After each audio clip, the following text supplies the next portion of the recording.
أبي القاسم محمد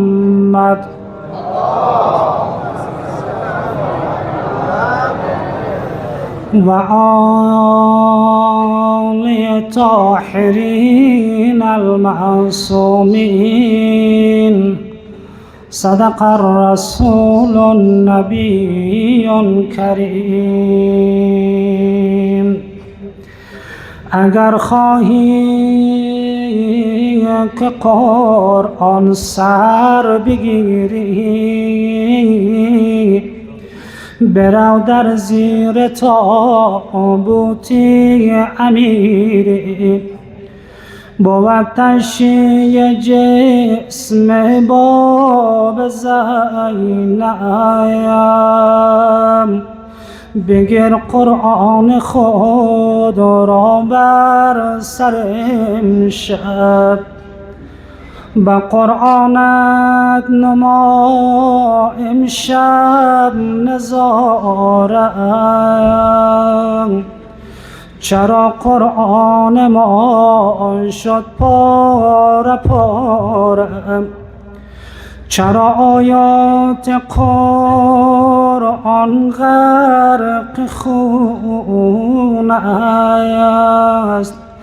چرا قرآن تمامش لالگون است؟ چرا قرآن ما فرقش شکسته، مگر خنجر به فرق او نشسته؟ چرا قرآن ما گردیده خاموش؟ چرا بیت علی گشته سیاه پوش؟ یتیمان سینه را سجاد کردن، چرا قرآن به زیر خاک کردن؟ چرا قرآن به زیر خاک کردن؟ امشب شب شهادت امیر المؤمنین است. فرزندان امیر المؤمنین به دور بستر بابا نشسته هست، همیشان گریه دارند. زینب کبرا به یاد اون لحظه های افتید که بابایش علی بدن بی جان مادرش زهرا را بین کفن پیچانده بود. صدا زد فرزندان زهرا بیایید امشب آخرین دیدارتان را با مادر کنین. فرزندان زهرا آمدن، حسن و حسین روی بدن مادر انداختن. زینب هم آمد پاهای مادر را در بغل گرفت. زینب میگه مادر جان، اون وقت بابایم حسن و حسین را از روی بدن تو برداشت، اگر نه برادرانم جان میداد. مادر امشب نوبت توست، بیا حسن و حسینم را از روی بدن بابا بردار. زینب کبرا آن وقت که فاطمه زهرا از دنیا رفت دختر 4 ساله بیش نبود. وصیت‌های مادر را به گوش داشت. زینب با دسته‌های کوچکش گاهی اشکای چشم بابا را پاک می‌کند، گاهی اشکای چشم برادرانش.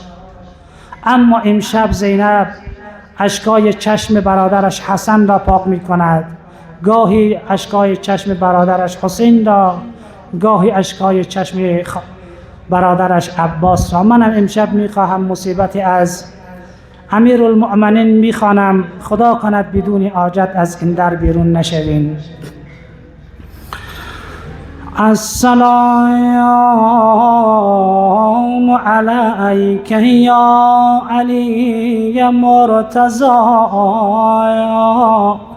ای مظلوم مدینه.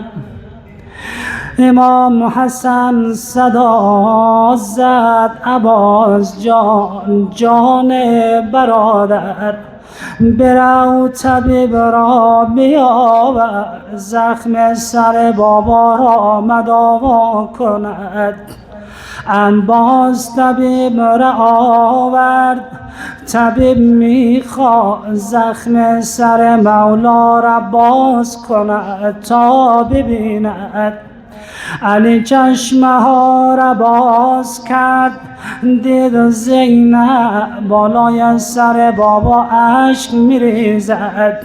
همینجا علی صدا زد طبیب تو را خدا سم کن، زخم سرم روا مکن، نمیخواهم زخم سرم را زینب ببیند. همینجا علی چی میگویند چی میگویند؟ آخ نکوتا بیبت تو زخمی سر من، آن نبیند زخم را زینب دختر من. آن روانم نزدی زهرا